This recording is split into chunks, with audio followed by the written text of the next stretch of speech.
যিশু কবে আল্লাহ রাব্বুল আলামিন ঘোষিত করে দিবেন ফেরেশতারে, এই মাদ্রাসা কোন জায়গার মধ্যে ছিল, সেই বিটিটা কোথায় বন্ধুগণ?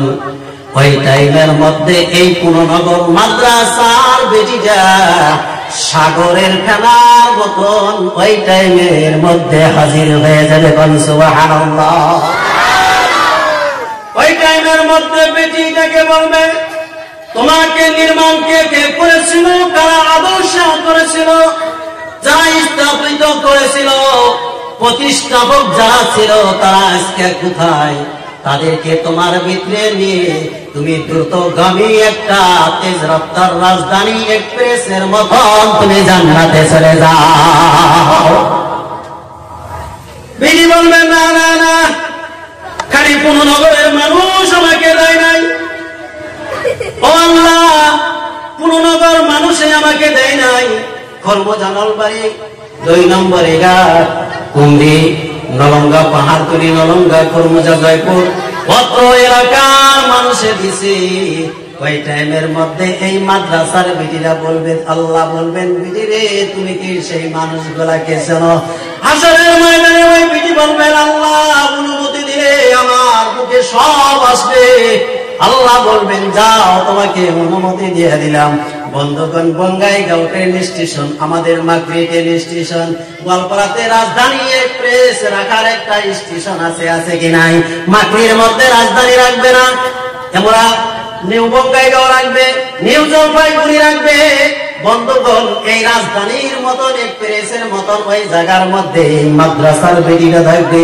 ওই জায়গার মধ্যে একটা মিয়ার খাতিরে দেখেন মাদ্রাসার বেটি এসে আমার আপনার প্রত্যেককে আল্লাহর জান্নাতে নিয়ে যাবে। সুবহানাল্লাহ। তাহলে আমাদের জন্য সৌভাগ্য না? সৌভাগ্য না নাই? তাহলে আজকে যদি আমরা গল্প করি, আজকে যদি টানি চুরি করি, আজকে যদি টুপিলা টানাটানি করি, এই যে আমার কথা যেটা আছে না, আছে না নাই? কল এগুলা কাগজের প্রমাণ। আমার ছোট ভাই, আপনার ভাই, আমার খোলা, আমার বাস্তা, আমার ভাই না, এইটি দেখেন মা আমাদের বন্ধু হয়েছে কি বলা যায় না? খাতুনের জান্নাতের এদের রক্তাই দেখা না, ভালো কথা এদের পক্ষে কানে যাবে না। আল্লাহ পাক এদেরকে হিদায়াত দান করুন, সকলে বলেন আল্লাহুম্মা আমিন। যে বলতেছিলাম কি, এই মাদ্রাসায় 105 জন বিধি লেখাপড়া করতেছে, আলিমা হবে। উনি খুব খুশি হইলাম যে এই পুরনগর মাদ্রাসা একটা বার সময় আমি একলাই আছিলাম বক্তা, যারা আছিলেন তারা যা পাবেন, আমি একলাই বক্তা আছিলাম এই মাদ্রাসায়। আজকে দিয়ে খুশি, ইতমিনান হয়ে গেছে। নজওয়ান আলিমরা মেহনত করার কারণে আজকে তো মানুষ আল্লাহ গ্রহণ করে আনছে, আপনাদেরকে কবুল করে আনছে। সুবহানাল্লাহ। আনছে না নাই? এই হুজুররা যদি বেজাল তো একখানে একটা নদীর গাইয়া মাছে বলে ঢুকাইছিল কোন দিন, আর এই গাইয়া যদি বাজারে যদি করে হাজার হাজার মানুষের মধ্যে গাইয়া নিয়ে যাবো না, গাইয়া ঢুকা কয় না, কথা কম কয় না? আমরা কই না? কই কিসের জন্য জানেন? আসলে আলিমে কোনদিন বদমাশি করে না বাবা, মানবে কথাটা। যারা 14 বছর লেখাপড়া করে সিয়াসেত্তার লক্ষ লক্ষ হাদিস যারা নিজের হাতের দ্বারা আঙ্গুলের দ্বারা ইশারা করে করে দূরে দূরে যারা পড়ছে, যারা পবিত্র কোরআনে কারিমে তফসীর করছে, হাতে ধরে ধরে কোরআনের আয়াত করছে, আল্লাহর কসম করে বললাম, ওই সমস্ত আলিমের দ্বারা কোনদিন সমাজে, গ্রামে, এলাকায় খারাপ কাজ হবে না, হবে না। এদের আগে এবং পিছনে আল্লাহর সেনাবাহিনী দিয়ে আল্লাহ তাদেরকে হেফাজত করবে। সুবহানাল্লাহ। আলিম নাম দিয়া আলিমের বেশে শয়তান নাচে, এরাই খারাপি করে। আলিম আমার বদনাম দিয়া দুনিয়ার মধ্যে ছুঁড়া দিল, তাই না? করে না? নয়, মাদ্রাসায় স্যান্ডেল আড়া যায়, খালি স্যান্ডেল আড়া যায়। হুজুরে কইছে যে হুজুর স্যান্ডেল আড়া যায়, খালি স্যান্ডেল চুরি করে। মাদ্রাসায় তো চোর নাই, বলে হারাই চুরি ন্যায় কেরা চুরি করে। হুজুর কইছে যে মাদ্রাসায় চোর তোমাদের মতন তালবিলিম হয়ে আসে, ও ছাত্র চুরি করে না, চোরাই চুরি করে, কিন্তু ছাত্রর বেশি চুরি করে। এই জন্য বাইশকান্দি হুজুরের একটা কথা মনে হইল, দিল্লি পার্লামেন্টের ভিতরে প্রফুল্ল কুমার মহন্ত আসামের মুখ্যমন্ত্রী আছিলেন। তখন দিল্লি পার্লামেন্টের সামনে আল্লাহ বাইশকান্দি হুজুর আহমদ আলী রহমাতুল্লাহ আলাইহি, আল্লাহ তাআলা তার কবরটা জান্নাতের বাগান বানিয়ে দীক্ষা করে বলেন আল্লাহুম্মা আমিন। তখন ওই পার্লামেন্টে বক্তৃতা করতে হলে কইছিলেন সমস্ত মন্ত্রীদের সামনে,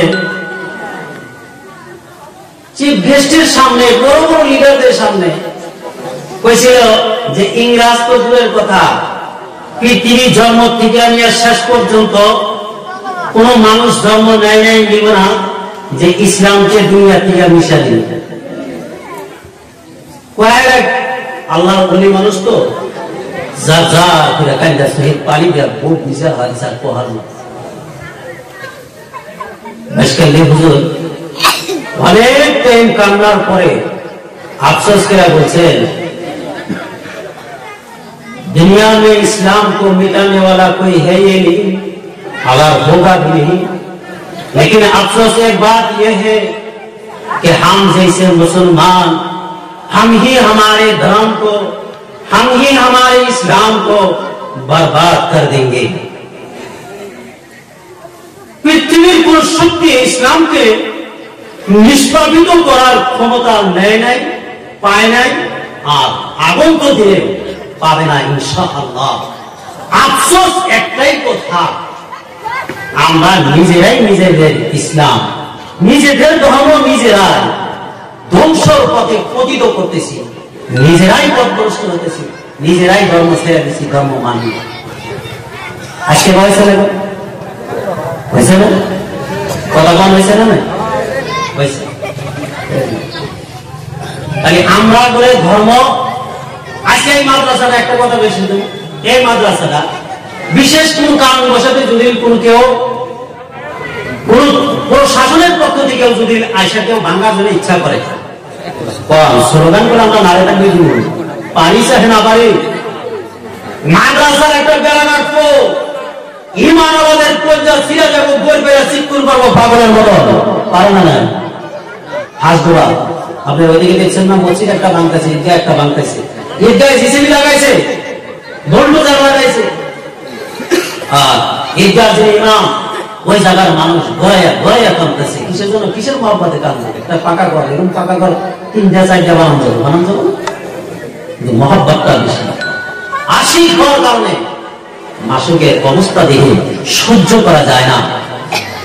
এই জন্য এতটুকু মহব্বত আছে, কিন্তু এই মাদ্রাসার প্রতি মহব্বত আছে, মাদ্রাসার প্রতি সবকিছু আছে, কিন্তু রাসূলের সুন্নতের প্রতি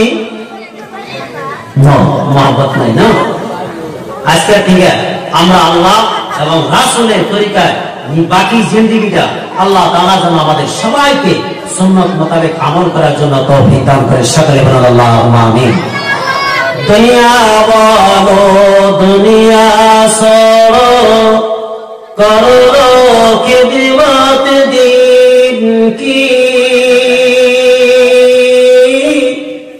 করো খিদমত দিন की, आखिर छोड़ के जाना सबको, ये दुनिया दो दिन की, ये दुनिया दो दिन की। মাদ্রাসার সর্বপ্রকার মঙ্গল কামনা করে, আপনার এবং আমার ভবিষ্যৎ মঙ্গল কামনা করে আমার তিক্ত ভাষার বক্তব্য বক্তব্য মাঝে এখানে শেষ করছি।